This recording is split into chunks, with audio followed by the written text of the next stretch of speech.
অনশন মঞ্চ থেকে সরাসরি প্রদ্যুৎ কিশোর দেববর্মন ঘোষণা করলেন ওনাকে দিল্লি থেকে ফোন করা হয়েছে এবং তিনি মাঝ অনশন থেকেই দিল্লির জন্য ছুটেছেন। দিল্লি যাচ্ছেন প্রদ্যুৎ কিশোর দেববর্মন অনশন থেকে। দেববর্মন আজকেই দিল্লি যাচ্ছেন। তিনি অনশন মঞ্চে সকাল সকাল পৌঁছে গেছিলেন।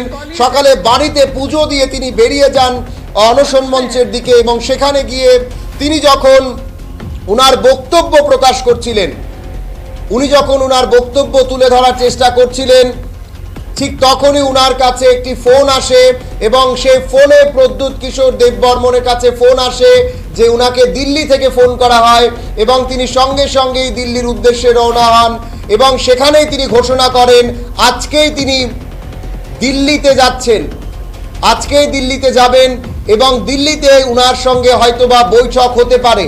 কারা বৈঠক করবেন সেদিকেও আমাদের নজর থাকবে। আরও একবার আপনাদেরকে জানিয়ে রাখছি, প্রদ্যুৎ কিশোর দেববর্মন আজকেই দিল্লিতে যাচ্ছেন। এই মুহূর্তের বড় খবর নিঃসন্দেহে বলা চলে, আজকেই প্রদ্যুৎ কিশোর দেববর্মন দিল্লি যাচ্ছেন। আজকেই দিল্লির উদ্দেশ্যে ইতিমধ্যেই তিনি রওনা দিয়েছেন। অনশন মঞ্চ থেকে তিনি সরাসরি উনার বাসভবনে চলে আসেন এবং সেখান থেকে উনি দিল্লির উদ্দেশ্যে রওনা দেন। মূল প্রশ্ন হচ্ছে যে যখন এতদিন ধরে উনি দিল্লি যাচ্ছেন, এতদিন ধরে উনি দিল্লির নেতাদের সঙ্গে কথা বলছেন, এতদিন ধরে তিনি হোম মিনিস্ট্রির সঙ্গে কথা বলছেন, কিন্তু যখন সুরা হয়নি, যখন আজকেই উনি অনশনের ডাক দিলেন, আচমকা মঞ্চের মধ্যেই উনার কাছে ফোন এলো।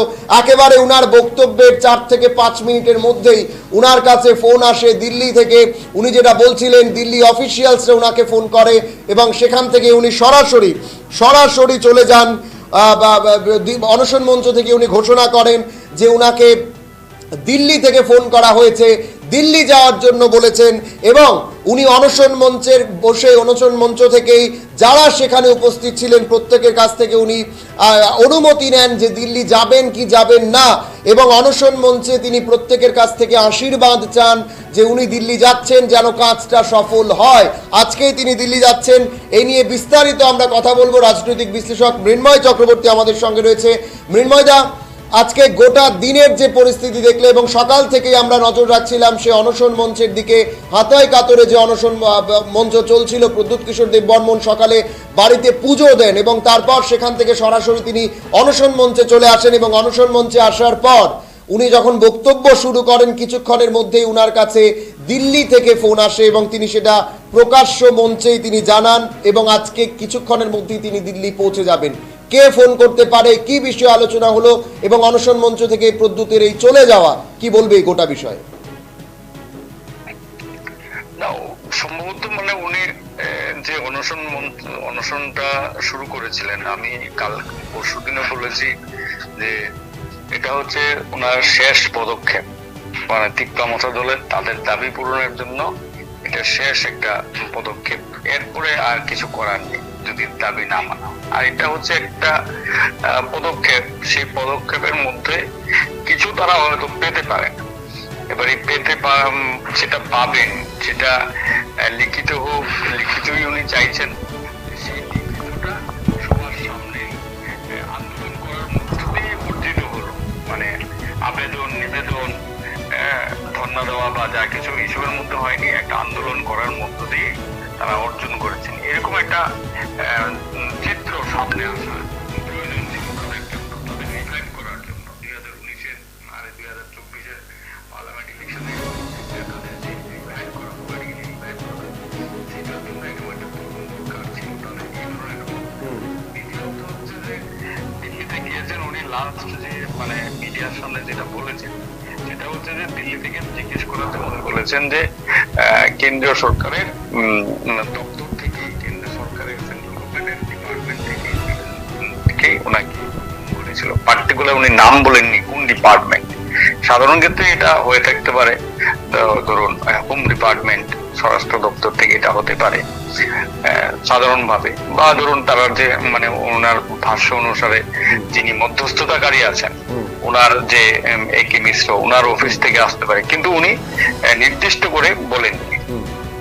না, আমার প্রশ্ন হচ্ছে আচমকা এই এতদিন ধরে উনি দিল্লি যাচ্ছেন, এতদিন কোনো সুরা হয়নি, যখন উনি অনশনের ডাক দিলেন, অনশন মঞ্চে গেলেন, 10 মিনিটের মধ্যে সেখানে দিল্লি থেকে ফোন চলে আসলো। সেটাই বলছি যে এই যে এটা হচ্ছে যে একটা ধরুন আপনাকে পেতে হবে পাবেন তার জন্য আপনাকে একটা আন্দোলন করতে হবে, আন্দোলনের মধ্য থেকে আপনি পেতে পারেন। উনি যেটা বলেছেন যে আমাদের কিছু সুখবর থাকতে পারে, হ্যাঁ, আর বলেছেন ভগবান না করুক, মানে ভগবান না করুক মানে অন্য কিছু নেগেটিভ যাতে কিছু না হয়, যদি না হয়, তার মানে উনি যেটা বলেছেন যে তারা জানেন আসলে এখানে সবটাই হচ্ছে গোপন, মানে সমস্ত মানুষের কাছে, রাজ্যবাসীর কাছে, দেশের কাছে, বিশেষত তিপ্রাসাদে, উনি যেটা বলেন তিপ্রাসাদ উপজাতির মানুষের কাছে গুটি কয়েক গ্রুপ যদি জানতে পারেন সেটা হচ্ছে অন্য ব্যাপার। পুরোটাই গোপন, কতটুকু পাচ্ছেন কি পাচ্ছেন কেউ কিছুই বুঝতে পারছে না, জানেও না, হ্যাঁ, কার সাথে কথা হচ্ছে, কি ধরনের কথা হচ্ছে, কোন বিষয়ে কথা হচ্ছে, সমস্তটাই আপনার একটা ধোঁয়াশা টাইপের গোপন আর কি। গোপনটা রেখেই এই যে এটা হচ্ছে একটা ক্লাইম্যাক্স, গোপনটাকে খোলা করে দিলে তো আপনি ধরতে পারেন যে এই বলেছিলেন আমরা, খোলা হয়নি, প্রকাশ্যে আসে। এই গোপন একটা বিষয় রেখেই এরকম একটা ঘটনা তৈরি হলো, আমি এরকম একটা সাজানো গুছানো একটা মানে অনশন মঞ্চ আমি বানালাম, অনশন স্থলে গেলাম, পূজা পার্বণ করে গেলাম এবং ফাস্টিং অবস্থাতেই আমি দিল্লি যাচ্ছি। তো সেদিক থেকেই বলছি যে এটা হচ্ছে একটা শেষ পর্যায়ে ছিল ওনার, সেই শেষ পর্যায়ে একটা রেস্কিউ করার জন্য উনি যাতে অনশনে না বসেন, অনশনে বসলে পরে আরো জটিলতা বাড়তে পারে রুলিং পার্টির পক্ষে, সেটা থেকে বাঁচার জন্য একটা ফোন করে ওনাকে নিয়ে গেলেন। হ্যাঁ, সেই অর্থে ধরুন ওই সময় হয়তো বা দিল্লিতে ত্রিপুরার যে দুজন প্রাক্তন ডেপুটি চিফ মিনিস্টারও থাকতে পারেন বা চিফ মিনিস্টারও থাকতে পারেন, তারা হয়তো অবস্থান করছেন, সেই হতেও পারে। তো সেদিক থেকে বলছি যে অনশনটা থেকে ওনাকে উজ্জ করার জন্য এই ধরনের একটা সেন্ট্রাল গভর্নমেন্টের একটা পদক্ষেপ হতে ওনাকে আমরা ডেকে নিই। এখন হয়তো গিয়ে সেরে যেটা দেখা যাবে যে পুরোনো কথাটাই চর্বিত চলবো, কারণ উনি এখানেও বলেছেন, সেও বলেছেন যে উনি রিটেন চান, যা কিছু হবে রিটেন, মানে পূর্বের পুনরাবৃত্তি, ভুলের পুনরাবৃত্তি উনি করতে চান না, এটা বলেছেন। সেদিক থেকে ওনাকে অনশন থেকে তুলে নেওয়ার জন্য এটা সেন্ট্রাল গভর্নমেন্টের একটা স্টেপস আমার যেটা মনে হয়। ঠিক ঠিক। আর কোথাও কি এই অনশনের মাধ্যমে যে প্রেশার পলিটিক্সটা প্রদ্যুৎ কিশোর দেববর্মন খেলতে চাইছিলেন, এই প্রেশার পলিটিক্সে আজকের এই ফোনের পর কোথাও কি প্রদ্যুৎ কিশোর দেববর্মন সাকসেস হলেন? আমি ঠিক সেভাবে দেখতে চাই না, মানে এটা প্রেশার পলিটিক্স আমার কাছে মনে হলো এটা একটা প্ল্যান মাফিক, প্রেশার পলিটিক্স না, এটা প্ল্যান মাফিক। মানে আপনাকে কিছু দেওয়া হবে, তার জন্য এই ধরনের একটা মুভমেন্ট, আমি প্রথমে বলেছি এটা একটা মুভমেন্ট তৈরি করে মুভমেন্টের মাধ্যমে আমার জয় লাভ করা, কিছু না পেলাম। এখন আমি যদি দেওয়া নেওয়ার মাধ্যমে যাই, আবেদন নিবেদনের মাধ্যমে যাই, রিকোয়েস্ট করলাম, অনুরোধ করলাম, তাতেই আমার কাছে রিটার্ন তো আসবে না। একটা মুভমেন্ট তৈরি করা হলো, মুভমেন্টের মাধ্যমে যা আমি পাই, এখন উনি এটা অ্যাকসেপ্ট করতেও পারেন, নাও করতে পারেন, উনি অ্যাকসেপ্ট করতেও পারেন, নাও করতেন। তার জন্য আমি এটাকে মানে প্রেশার টেকটিক্স না ভেবে, মানে আমি সেভাবে প্রেশার টেকটিক্স না, এটা হচ্ছে মানে দুনো পাক থেকে আমার কাছে মনে হচ্ছে মানে যাদের সাথে সেন্ট্রাল যে এজেন্সি, মানে সেন্ট্রাল গভর্নমেন্ট বা ত্রিপুরা মোতার, এটা একটা প্ল্যান মাফিক, পরিকল্পনা মাফিক একটা স্টেপস, যে এইভাবে আপনারা এগোতে পারেন, আমার যেটা মনে হয় আর কি। আমি ঠিক সেটাকে প্রেশার টেকটিক্স বলতে রাজি না আর কি। প্রেশার টেকটিক্স হলে তো আলটিমেটামটাতে কি হয়ে যায়, মানে প্রেশার দিলাম, চূড়ান্ত প্রেশার, সেটা তো হলো না, কারণ উনি অনশন স্থলে বসার জন্য সুযোগটা পেলেন না। তো আপনি অনশন স্থলে গেলাম, আপনি আমি শুধু একটা আপনার থেকে সময় নিচ্ছি, আপনি দেখুন এই অনশন মঞ্চে ভারতবর্ষে সবচেয়ে বেশি হাইয়েস্ট অনশন করেছিল মমতা ব্যানার্জি। সেই মমতা ব্যানার্জি যদি এটা প্রেশার টেকটিক্স হতো, দেখুন সেন্ট্রাল গভর্নমেন্ট, স্টেট গভর্নমেন্ট, রাজ্যপাল সবাই মিলেও প্রেশার ক্রিয়েট করে আলটিমেটলি বাধ্য করেছে টাটাকে এখান থেকে কারখানা উদ্যোগ করতে। এটা হয়েছে তো, তো ওটা প্রেশার টেকটিক্স ছিল না। যে যদি প্রেশার টেকটিক্স হতো, মানে কি ডিমান্ডটা একটাই যে সিঙ্গুরকে এখান থেকে চলে যেতে হবে টাটাকে, সেটা না করা পর্যন্ত উনি উঠেননি। তো তাহলে উনি কি এই ধরনের এসুরেন্স পেয়েছেন যে আমাকে রিটেনলি কনস্টিটিউশন সলিউশনের জন্য তারা আমাকে ডেকেছেন, আমাকে এটা দেবেন, যখন এটা এই এসুরেন্স কি উনি পেয়েছেন? ঠিক, এইটা কিন্তু একটা বিশাল একটা পয়েন্ট হতে পারে যে মানে এই মুহূর্তে দাঁড়িয়ে যে উনি যে এই অনশন ছেড়ে চলে গেলেন দিল্লির ফোনে, নিঃসন্দেহে ফোনে ওনাকে এই প্রস্তাবটা হয়তো বা দিয়ে থাকতে পারেন, নতুবা এইভাবে নিজের দাবি, নিজের যেটা অনশন, উনি বলছিলেন যে আমরণ অনশন করবেন দাবি না মানা হলে, কিন্তু ফোন তো এরকম এর আগে অনেকবার এসছে, নিঃসন্দেহে এই ফোনটা আরেকটু ভিন্ন হতে পারে, এই ফোনটা অনেক স্পেশাল হতে পারে। ডিসক্লোজ করা দরকার ছিল, সেই টাইপের ফোন, সেটা ডিসক্লোজ করা দরকার ছিল। তাহলে আমরা অন্তত যারা আছে, যারা এটা নিয়ে আমরা প্রকাশ্যে বুঝতে পারতাম সেই। কি ধরনের ব্যাপার হতো।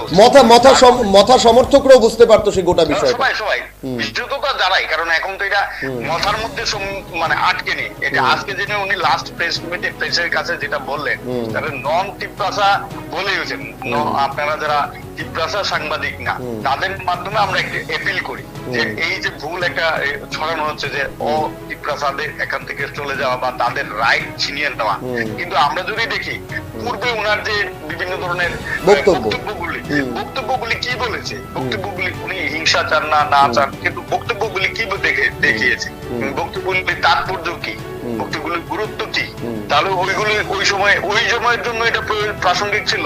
এখন যে কথাটা বলছেন এটা এই সময়ের জন্য প্রাসঙ্গিক।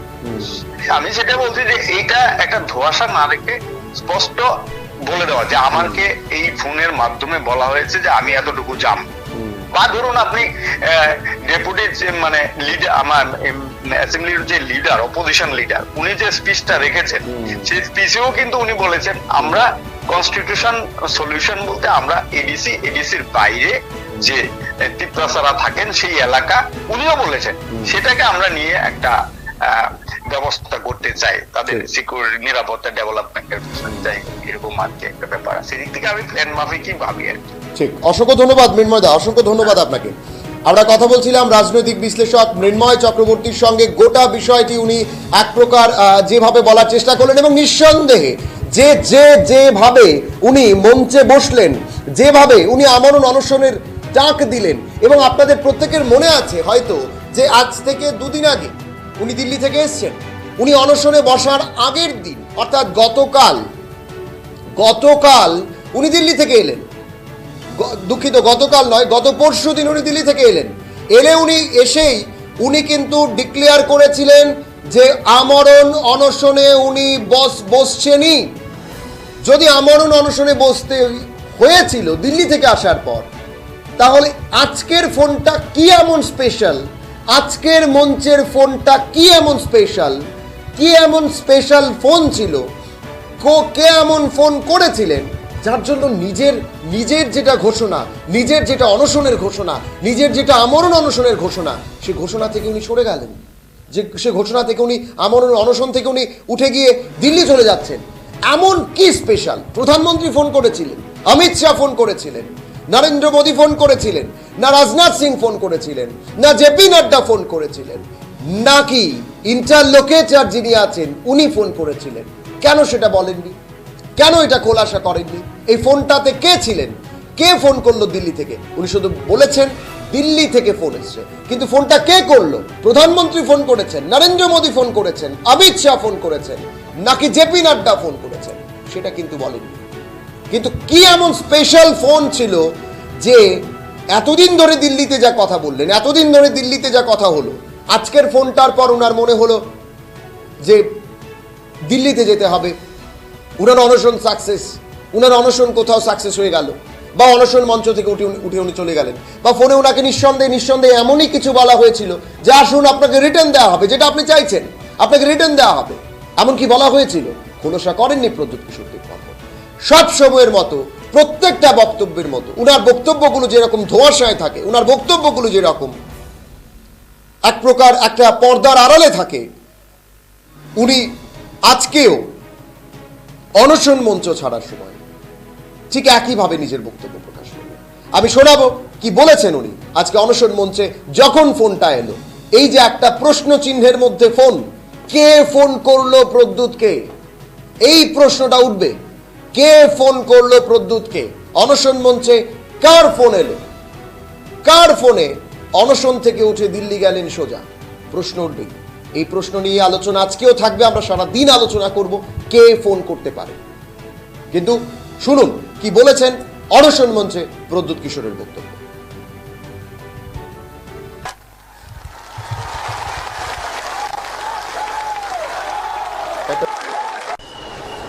मंच में है